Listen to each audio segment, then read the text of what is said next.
దివంగత దర్శకుడు, మాజీ కేంద్ర మంత్రి దాసరి నారాయణరావు అండ్ ఇప్పుడు మోహన్ బాబు వాళ్ళిద్దరి రిలేషన్షిప్ గురించి మనందరికీ తెలిసిందే. ఒక గురువుగా భావిస్తారు దాసరి నారాయణరావుని మోహన్ బాబు. ఆయన మోహన్ బాబుని ఇండస్ట్రీకి తీసుకొచ్చింది దాసరి నారాయణరావు అని చెప్పాలి. ఇండస్ట్రీకి మోహన్ బాబు భక్తవత్సలాలుగా ఉన్న మోహన్ బాబుని ఇండస్ట్రీకి పరిచయం చేశారు దాసరి నారాయణరావు. అయితే ఆయన చనిపోయిన తర్వాత, దాసరి నారాయణరావు చనిపోయిన తర్వాత వాళ్ళ ఇంట్లో ఆస్తి గొడవలు బయటకు వచ్చాయి, ఆస్తి తగాదాలు బయటకు వచ్చాయి. దాసరి ఇద్దరు కొడుకులైనటువంటి ప్రభు, అరుణ్ మధ్య ఆస్తి తగాదాలు బయటకు వచ్చాయి. ప్రభు ఇంటికి వెళ్ళినటువంటి అరుణ్ గోడ దూకి వెళ్ళి ప్రభు కుటుంబ సభ్యులపై దాడి చేసినట్టుగా అప్పుడు వార్తలు బయటకు వచ్చాయి. అయినప్పటికీ ఇప్పటికీ ఆస్తి తగాదాల విషయాల్లో ఇప్పటికీ గొడవలు జరుగుతూనే ఉన్నాయి. ఈ గొడవల్లో మధ్యలో మోహన్ బాబు వెళ్ళి సరిహద్దు కూర్చొని ప్రయత్నించినప్పటికీ ఆ గొడవలు సద్దుమనలేదు. ఇప్పటికీ ఆ ఇష్యూస్ కంటిన్యూ అవుతున్నాయి. సరిగ్గా 2020లో ఈ సంఘటన జరగా సరిగ్గా 4 ఏళ్ల తర్వాత 2024లో మంచు ఫ్యామిలీలో కూడా సరిగ్గా ఇలాంటి ఘటనలే చోటు చేసుకున్నాయి. మంచు ఫ్యామిలీలో ఆస్తి తగాదాల ఇష్యూ బయటకు వచ్చింది. సాధారణంగా సెలబ్రిటీల ఇంట్లో ఇలాంటి ఇష్యూస్ అయితే అంటే సీక్రెట్గా వీటిని క్లియర్ చేసుకుంటారు. కానీ మోహన్ బాబు ఇష్యూ మీడియాకు రావడంతో రచ్చకెక్కింది. అయితే సరిగ్గా 4 ఏళ్ల తర్వాత మోహన్ బాబు ఇంట్లో ఇదే ఇష్యూ బయటకు రావడంతో అప్పుడు దాసరి, ఇప్పుడు మోహన్ బాబు ఇంట్లో అంటే గురు శిష్యుల ఇంట్లో ఇలాంటి సీన్లు రిపీట్ అవ్వడం ఇప్పుడు ఇండస్ట్రీలో హాట్ టాపిక్గా మారింది. మోహన్ బాబును దాసరి నారాయణరావును మోహన్ బాబు గురువుగా భావిస్తుంటారు. అయితే ఇప్పుడు గురువుకు జరిగినట్టే శిష్యుని కూడా ఇలాంటి ఘటన చోటు చేసుకోవడం దురదృష్టకరమని పలువురు సినీ ఇండస్ట్రీలో పలువురు అభిప్రాయపడుతున్నారు.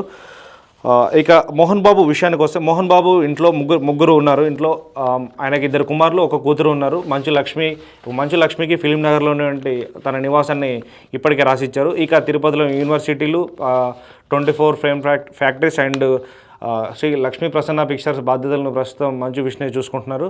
ఇక రంగారెడ్డి జిల్లాలో ఉన్న ఫామ్ హౌస్ని ప్రస్తుతం ఆ రంగారెడ్డి ఫామ్ హౌస్లో ప్రస్తుతం మంచు మనోజ్ ఉంటున్నారు. అయితే తిరుపతిలో ఉన్నటువంటి 100 ఎకరాల్లో ఉన్నటువంటి యూనివర్సిటీలో తనకు కూడా భాగం కావాలని మనోజ్ అడిగినందుకే ఈ గొడవలు జరుగుతున్నట్లుగా ప్రధానంగా తెలుస్తుంది.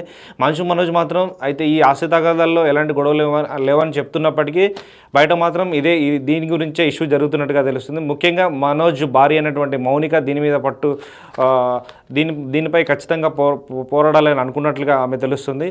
ఈ గొడవల కారణంగానే తండ్రి కొడుకులు ఇద్దరు ఎవరైతే ఉన్నారో మనోజ్ అండ్ మోహన్ బాబు ఇద్దరు ఒకరిపై ఒకరు ఫిర్యాదు చేసుకున్నారు. అయితే ఈ ఘటన బయటికి రావడంతో మోహన్ బాబు ఇంటికి వెళ్ళినటువంటి జర్నలిస్టులపై కూడా మోహన్ బాబు దాడి చేశారు. ప్రస్తుతం ఈ ఘటన హాట్ టాపిక్గా మారింది. అటు మోహన్ బాబుపై ప్రభుత్వ పెద్దలు కూడా సీరియస్గా ఉన్నారు. ఒక జర్నలిస్టులపై దాడి చేయడం వెంటనే తాజాగా మంత్రి పొంగులేటి శ్రీనివాసరెడ్డి కూడా ప్రశ్నించినట్టుగా తెలుస్తుంది. అయితే దీనిపై పోలీసులు కూడా సీరియస్గా తీసుకొని మోహన్ బాబుపై పలు సెక్షన్ల కింద కేసు నమోదు చేశారు. అటు మోహన్ బాబు కూడా హైకోర్టులో లంచ్ మోషన్ పిటిషన్ వేశారు. మరి కాసేపట్లో దీనిపై కోర్టు కూడా విచారణ చేపట్టనుంది. అయితే ఈ పరిణామాల నేపథ్యంలో మోహన్ బాబుకు అస్వస్థతకు గురయ్యారు. ప్రస్తుతం ఆయన హాస్పిటల్లో చికిత్స పొందినారు. కొద్దిసేపటి క్రితం వైద్యులు కూడా ఆయన హెల్త్ బులెటిన్ను విడుదల చేశారు.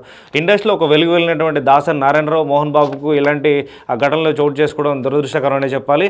అయితే దాసరి నారాయణ చనిపోయిన తర్వాత వారిద్దరు కొడుకులు అరుణ్, ప్రభుకి ఇద్దరికి ఆస్తి పంపకాల విషయంలో గొడవలు వచ్చాయి. అయితే మోహన్ బాబు బతికుండగానే ఇలాంటి సంఘటనలు చోటు చేసుకోవడం చూడడం అనేది చాలా దురదృష్టకరం అని చెప్పుకోవచ్చు.